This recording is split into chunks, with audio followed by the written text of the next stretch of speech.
Welcome to Grow the Gap. By the end of this video, you'll have a system to maximize your investable income without relying on your discipline or willpower. We're going to be covering three things. First, how to reduce your expenses so more of your income stays in your pocket. And then, second, how to grow your income because this is where the real acceleration happens. And then, third, how to automate your entire financial flow so the gap you created goes straight to work every month without you having to think about it. Most people's finances is like a leaky bucket. We want to make sure that we capture as much as possible to put it into your investments and accelerate your financial freedom. This one video can advance your financial freedom timeline by years, so let's plug the holes and open up the faucet a little bit wider. This video is part of the Cashflow Explorer course, and we're currently in level 3, Pack for the Journey. Let's jump into cutting expenses. So let's see this graph where you have your income and your expenses. And between your income and your expenses is the gap. The gap between your income and your expenses is your savings, and it is the only money you have to invest. So every dollar of expenses is a dollar that does not go towards your freedom. The famous line is, it's not about how much you make, it's about how much you keep. So this is the gap. Most people understand this in theory, but they underestimate how dramatically reducing expenses, even for a little bit, can change the trajectory of your finances. And I have a story to illustrate this concept really well. I learned about it in the book The Dundo Investor by Monish Pabrai, and it's the story of the Patel Motel tycoons. In 1972, the first Patel family arrived in the United States from Uganda as refugees with pretty much no money and barely any English.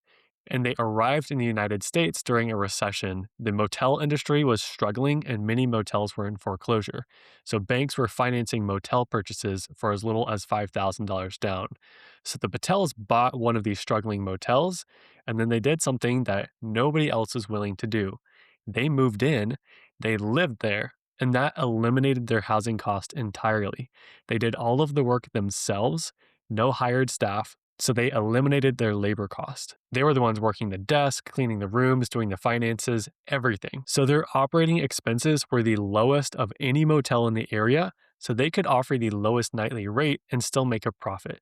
Lowest prices meant highest occupancy, and highest occupancy meant they started generating real income. So they took that income and bought another motel, and then another, and then another, and today, Patels make up less than 0.1% of the United States population, but they own more than 60% of the hotels and motels in the United States. The total value is estimated over $40 billion in hospitality assets, and they did not start with connections or capital or education. They started with an obsessive focus on keeping their expenses low while generating income, and then they let that gap compound for decades. I have my own version of this that's less impressive than them building a motel empire, but this is why I lived in a van outside of the Google office in California. I spent just a couple $100s a month while earning a Bay Area tech salary. And this really allowed me to have almost no expenses and a very high income, so my gap was huge in my early 20s. When you take that gap and then invest as much of it as possible, this allowed me to start compounding my little bit of wealth from a very young age. Now, these are two extreme versions of expense minimization, but it's what helped us get ahead early. No, I do not recommend that you live in your vehicle, but I would absolutely recommend being as intentional as possible about the gap between what you spend and what you keep. Let's dive into a couple of these different gap scenarios. So the red is your expenses and the yellow is your income. If your expenses are higher than your income, you're actually going into debt. So maybe you're going to credit card debt and you're getting further and further behind every month. In the next scenario, you have your income is just barely over your expenses and they kind of grow over time. This is when you're paycheck to paycheck, so you really have no gap and you're never able to get ahead. In the next scenario, you see your income is going up quite dramatically, but your expenses are going up at the exact same rate, so your gap stays the same the entire time. This is what's known as lifestyle creep. So you make more money, but you also spend more money. And then last, what if we had that same income growth, but we also kept our expenses low? We controlled them a bit more. This is financial acceleration, and this is the bucket that I want everybody watching this video to be in. And the first step of financial acceleration is controlling our expenses. So let's look into this with a zero-based budget mindset. We're going to keep income the same, but what happens when we lower the expenses? Now, the gap actually takes over and fills that area. So you went from a savings rate of 15% now up to 25%. If we can find some ways to lower our expenses, that will increase our gap. And I know that's kind of obvious. So now let's get into some examples of what you can do to cut your expenses. Here is where we should look for savings in order of impact. So there are three big expenses that represent the majority of most household budgets. So moving the needle here has more impact than cutting any subscription. Those big three expenses are your housing cost, food cost, and transportation. Let's take a look at some examples of how we can hack these costs and lower them. So first, for housing, you can live with other people. This means roommates or also your family. There's also a method called house hacking. So, say you live in a duplex, you could live in one half and then you can rent out the other half. And that rent you get from the other half being rented out helps cover your mortgage. You could also do rent by the room or rent unused space in your current home. Another option is geographic arbitrage. So, if you work remote or you can work anywhere in the world, you could move to a low cost of living area while still earning your higher income. I know some people who have businesses that operate out of the US, but then they live in Thailand. So they're charging American prices, but then living in somewhere that's a bit cheaper. Another thing you can do is take on house sitting or caretaker gigs or watching pets. And then you could do something crazy like van life or living in an RV on the road. While van life was awesome, I wouldn't recommend most people do it, but I'm throwing it out there as an option. For your food, you can shop at Aldi instead of Whole Foods. You can also cook low cost meals at home. If you're planning on getting a bite out to eat, you can also go during happy hour and get much cheaper food at that time. And if you're really serious about cutting your expenses and you want to be a little bit healthier, you could reduce or even cut out alcohol. I'm always shocked when I'm at a restaurant and a margarita is $12 when I can get 3 tacos for that price. I'm going to choose the food every time. And then for transportation, of course, you can buy a reliable used vehicle. I think most of us know that. You can also look to downsize your vehicles or be a one car household. Amy and I have lived in Atlanta with one car for about a year now. Because it's a city, we can actually walk to our gym, and that makes things a little bit more convenient. I understand it's not going to be an option for everybody, but you could look at replacing a car with transit, Uber, carpooling, or biking. As another honorable mention to these big three expenses, I also wanted to talk about debt payments here. As we touched on in level two, debt makes up a really big portion of our budget, so we want to pay this off as quickly as we can. Some ideas here are to refinance or transfer high interest debt to lower debt products. You can also pay off your debt with the avalanche method, which involves paying off the debt with the highest interest rate first and then working through them one at a time. And we want to avoid taking on new consumer debt as much as we can. For other ideas outside of the big three, always get 3 quotes for insurance and larger purchases or home repairs. You can also negotiate your bills like cell, TV, internet, utilities, and your medical bills. You can cancel unused subscriptions. You can use your cash back to get money back at frequent stores that you shop at. I also recommend waiting 48 hours before making an impulsive or non essential purchase. Those Instagram ads can really get you. In general, never finance your lifestyle purchases. Always pay cash to help yourself stay out of debt. You can also go through your last 2 months of expenses. And if you see things that you don't even remember spending your money on, maybe cut those things moving forward. And then you can also use the library or learn for free on YouTube. Hey, of all of these things, saving $10 a month is good, like that's a win, but the biggest shifts come from your big three expenses. So still take care of the smaller things, they add up, but the biggest impact comes from adjustments to your big three expenses. And expenses are so important because when you have lifestyle creep, your gap never grows. And if your gap never grows, you really can't invest income and then you're stuck on the financial hamster wheel. The best defense against lifestyle creep is by learning how to control your expenses. You don't even need to cut expenses like crazy, but as long as you have a good handle on them, you can control them. So controlling expenses is your best defense against lifestyle creep, but you can only cut spending so low. And that what leads us to increasing income. Having a good defense of controlling your expenses helps you not lose the wealth building game, but a good offense, which is your income, helps you score, and you need to score to win the game of wealth. So when we look back through these gap scenarios, you can see in the financial acceleration one that we are controlling expenses, but your income starts to take off. In the zero-based budget example, when you increase your income, you can actually keep your expenses where they are, and your gap will still go up a huge amount. So you can take your savings rate from 15% beforehand to now 33% by increasing your income.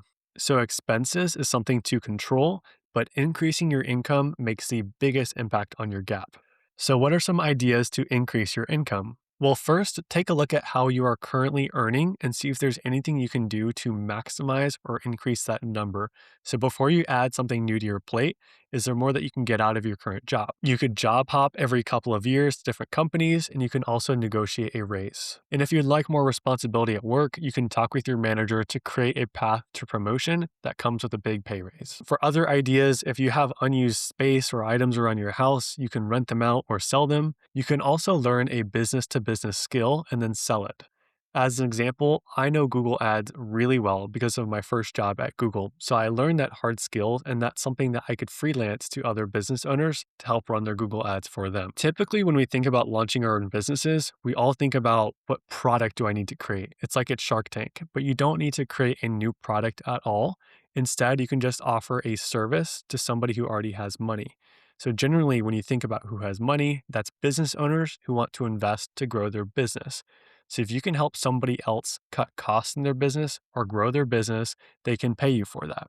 And another idea is you can create content online. If you're lost on what type of income ideas could be best for you, here's a couple questions you can ask yourself. What do others see you as an expert in? So, what questions do people already ask you? Is there a way that you can help more people with that? Also, think about what is your unfair advantage?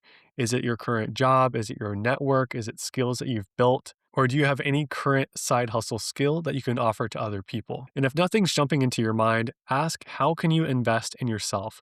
Is there a new skill that's very marketable that you've maybe always wanted to learn that you could also make money from? Well, you can go out and acquire that skill and then sell it to other people as a service. We're not going to create new income sources out of thin air. So wherever you go, look to bring value and then the income will follow.